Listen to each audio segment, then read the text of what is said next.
నాకు ఇంతటి బలపరాక్రమములు ఉండి కూడా నేను జితేంద్రియుడనై లోకహితము కొరకు ప్రవర్తిస్తుంటే దేవతలందరూ కూడా నన్ను చేతకానివాణ్ణి అనుకుంటున్నారు.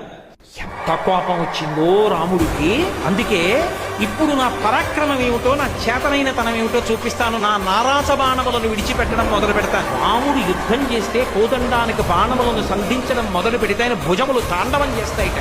బండన భీమురక్కజన బంధముడుజ్వల బాణతోన కోదండ కళ ప్రచండ భుజతాండవ కీర్తికి రామమూర్తికి రెండవ సాటి దైవమికలీడనచొన్ గడకట్టి భైరికా దండ డండ డండ నిడదంబుల జండము నిండ మత్త వేదండము నెక్కి చాటెదను దశరథి కరుణాపయోనిధి. ఆయనే కోదండం పట్టుకుని బాణాలు వేస్తే భుజములు రుద్రతాండవం చేస్తాయి. అటువంటి వాడన్నాడు కోదండాన్ని పట్టుకుని నారాస బాణ ప్రయోగం చేస్తున్నాను.